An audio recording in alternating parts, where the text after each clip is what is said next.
Welcome, listeners. I have a treat for you today. I have Jill Barnett Kaufman with me. She is a divorce coach, and I'm really looking forward. I love what you put out there, Jill. I love your website and the things that you offer. I want this to be kind of a little mini session for listeners, and I want to help people understand why divorce coaching can be helpful, through a mediation or the divorce process, and maybe talk about the kids a little bit too and how you help with children in high conflict situations. But before I start, I'm so grateful that you're here. I'm grateful that you're doing the work that you're doing. It sounds like you went through something hard and now you're turning that around and you're helping the world, and I just applaud you and I'm thankful that you're doing that. So if you wouldn't mind, Jill, welcome. Can you share your story with my listeners? Thank you, Lisa. I'm very excited to be here, and I'd love to share my story. So I was a therapist, and I was married, had 3 children, and we were in counseling for over 4 years, trying to make things better. Um, and we ended up, going through divorce. And my kids were 12, 16, and 18 at the time. This is in 2012. And it just completely destroyed my world. I mean, all my children's childhood, all I wanted to do was protect them. And I was actually hurting them, as I was going through this. And I couldn't eat, I couldn't sleep. I lost 2 sizes, and people thought I like had cancer. Like it was Oh, that bad. Like people looked at me and they really didn't know what to say, and I was so ashamed. I didn't really share much with people. So it was really difficult for a while, and then my ex was also, struggling, and we didn't know what to do. So I hired an attorney, and he got upset. I hired an attorney, so he hired an attorney, and immediately we became adversaries after we had said, we were going to try to do this amicably. And you know, there's so much that went on there, living together while you're going through divorce with your children. It was really difficult. And we ended up going to mediation, thank goodness. And my, my lawyer didn't really understand my ex's financial situation. So I came up with a solution that she did not advised me to take. And she made me sign something to say that I wouldn't, that she didn't advise it, but I'm doing it anyway. And we ended up not going to court, because I think we would have ended up in court if I didn't agree to these, to what my ex wanted. And we now, it took a while, but we now have a very good relationship. And our kids are older, but we get along well. It's not uncomfortable when we see each other. We just spent a whole weekend together with me and my husband and him and his girlfriend and his parents and my son's graduation from college. And, we do family events together, and it's really, really nice. So it wasn't, in the beginning, but we worked through it, and it's become really good. And my kids have all been in counseling, but they're doing well. And good. I just don't want to see other people go through this. There's no reason to do the things that I did, make the mistakes that I made. And so I made it like my passion. It's my passion to help other people not have it as tough as I did. Your story, it hit me. I mean, I took little notes. There were certain things that really hit me. And one of the first things I wrote down was that you said you were actually hurting your kids. Did you mean by not maybe taking care of yourself, or by the divorce process, or by not getting divorced? I was just trying to jump in and see, clarify that. And I'm sure all those things make people worried, but Yeah. Well, it's funny that you said by not getting divorced, because I thought I was, saving my kids from hurt by not getting divorced and by pushing it off. And it really, I tell people it's not good to stay in a situation that's not healthy. My kids who are adults now tell me that we should have gotten divorced earlier. But I was waiting, until they were older, and I was hurting my kids by getting divorced, even though it was the right thing to do. Yeah. It's painful, Yep. it's the breakup of the intact family. I mean, I was in pain. You're losing, there's so many losses, you're losing your um in the intact family, you're losing in-laws. I lost some friends. It just, my house, I had to move out of my house. And so there's so many losses, and your kids are going through those losses too. So I don't doubt that it was 100% the right thing. But it did hurt my children, and they are better off because we went through that, Yes. but it was still painful for And everybody. I think that's what I want to clarify is that, yep, it's going to hurt. It is, like you said, it is painful. But what would be better for your children to continue the hurt and to watch a maybe not healthy relationship and grow up in that?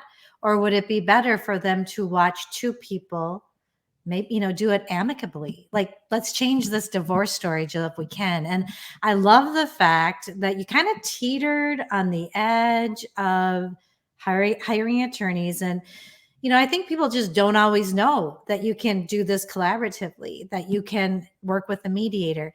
And I like what I heard you say, and I want to just talk about this a little bit more too. You said that your attorney actually made you sign something that said, I don't agree with this. I'm not advising this. And that is kind of the beauty when I work with clients. I call it designing your own divorce. You get to make the calls. I'm not going to give you any advice, but I want you to understand the law. And then it's up to the two of you to come to a conclusion about what seems fair. Is that kind of what was going on in your situation? And most attorneys are trained to put their fight face on and go get you everything you can get. That's exactly what I teach people, because everybody thinks the attorneys know the law, so they should be listening to them, and I shouldn't go against my attorney. But your attorney is fighting for things that might not be important to you. Mhm. So you can listen to them, but I always tell people this: divorce is 10% legal, 10% financial, and 80% emotional.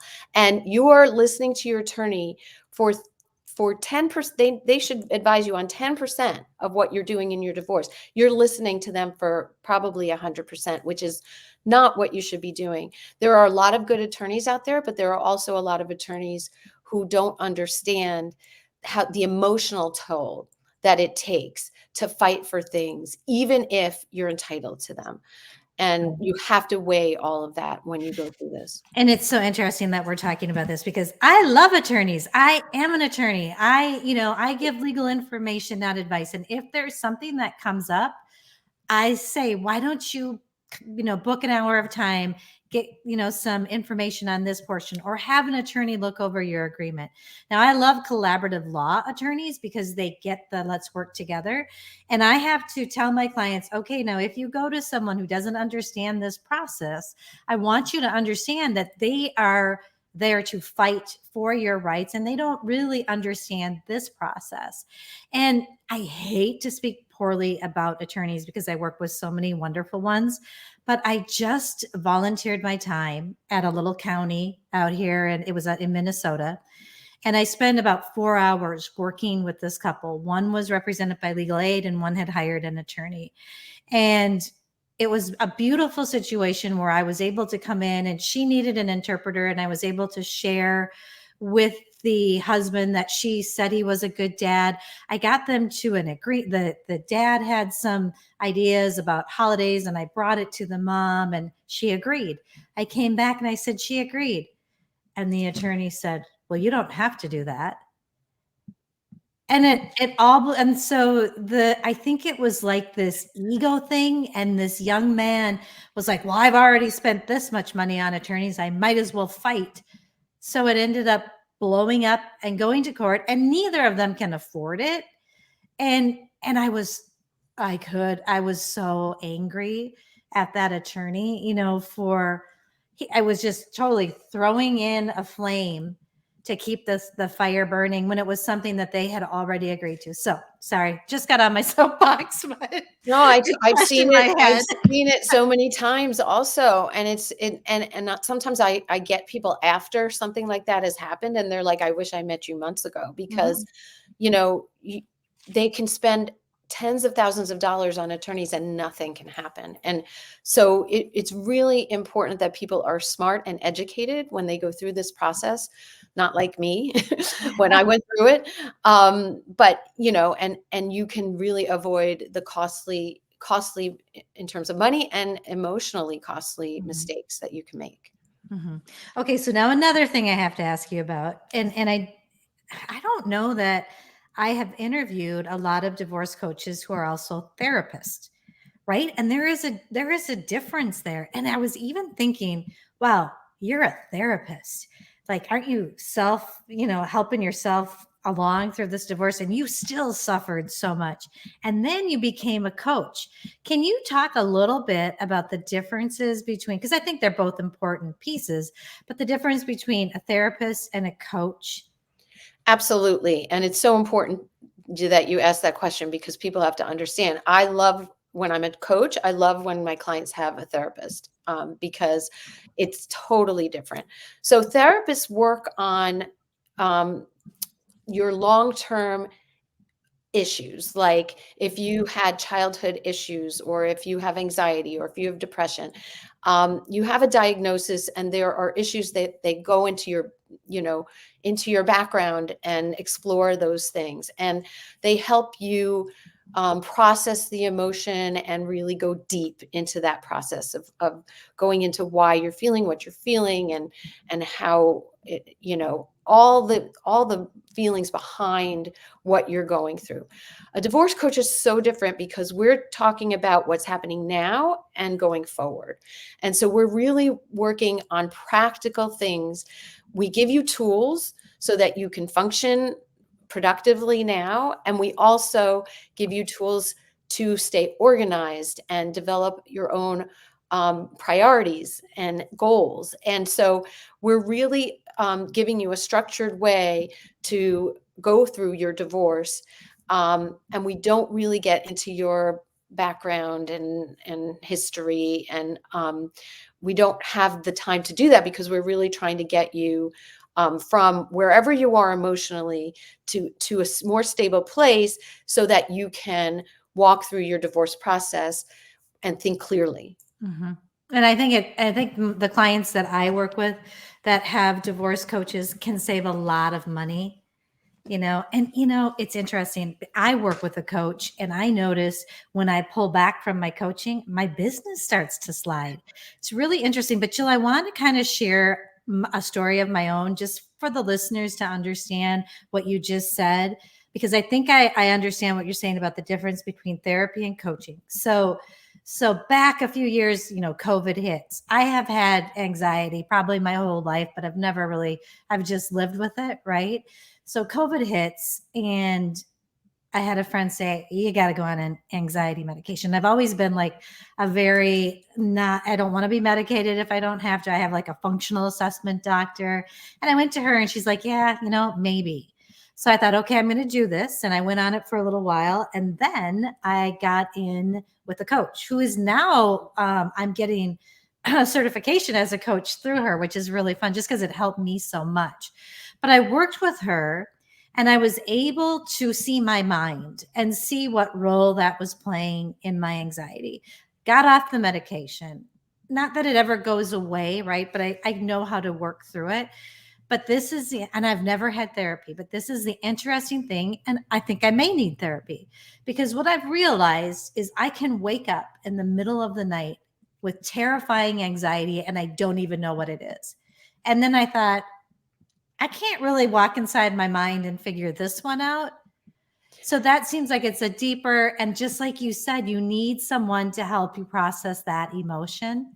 Yeah, and it's funny because a lot of people are like, "Well, I've been an adult for a long time. Why would something in my childhood affect me?" But it does. Things in your childhood that you haven't really dealt with do do impact you. And you don't have to do long-term therapy for, years and years. It may be a few months and you figure it out. So I highly recommend therapy. Obviously I'm a therapist. I've been in Yeah. therapy. All my kids have been in therapy, Yeah. like Yeah. I highly recommend it. There's no negative to doing that.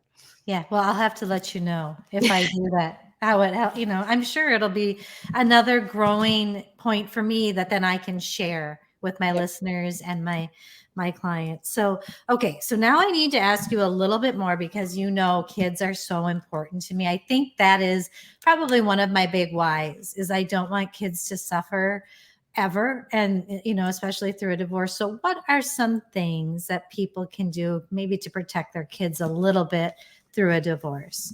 Okay, so the biggest thing I tell people is that they've done studies, and the kids who go through divorce versus kids in intact families can come out equally healthy.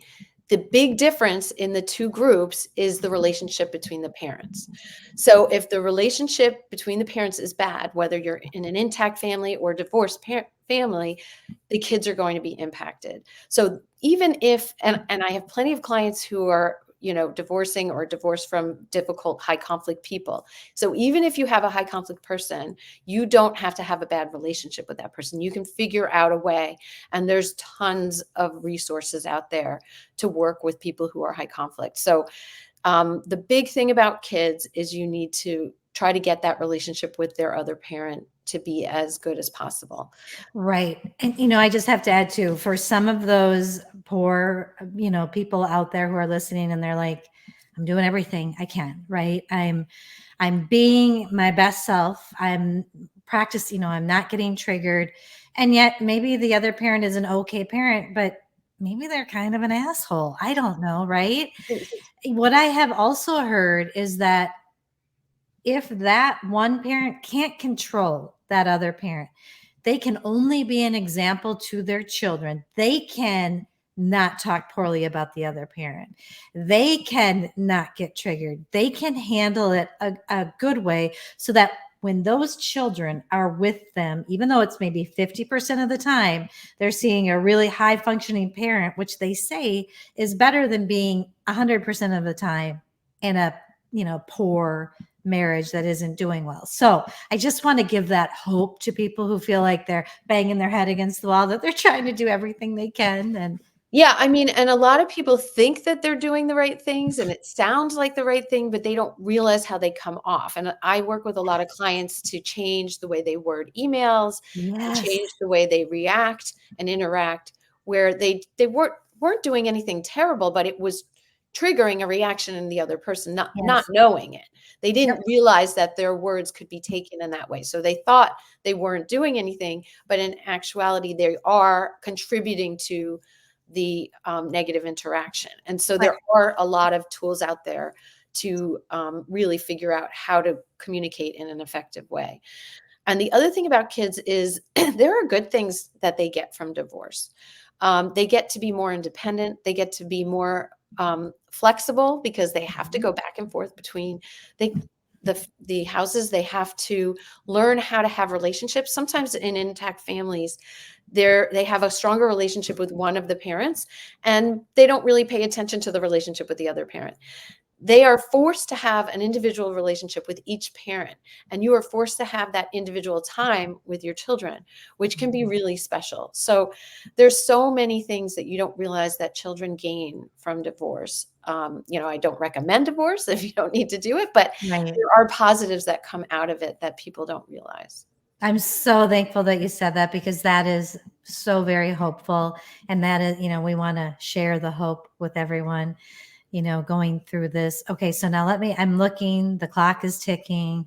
Time is moving along. So because I'm in my barn with my saddles over there, I have what I call the saddle up segment where I ask you for a piece of advice or something that the listeners can do today for a better life, something that they can take away. Do you have something? You've given us so much already, Jill, but is there something you could share? Yeah, I think the biggest thing for me that I would have helped me is that you have to think about the long term. We get so caught up in the day to day things that go on with in our lives, with our children, with our exes or soon to be exes, we don't step back and really take a look at what we want in our life for the long term. And we let time go by and things don't get done. And, you know, I feel that divorce is an opportunity to do something that you've never done, to change your life in a positive way and take advantage of that opportunity and take advantage of that time and think about what made you happy, when you were a kid or when you were a young adult that you weren't able to do for the past years because you were too busy, and get those things into your lives, because we have more time than we realize, and we have to use that time wisely because it's a gift. And so taking advantage of this opportunity, when we can focus on the negatives and really get frustrated, or we can look at it as, this is an opportunity to change our lives and really make it what we want.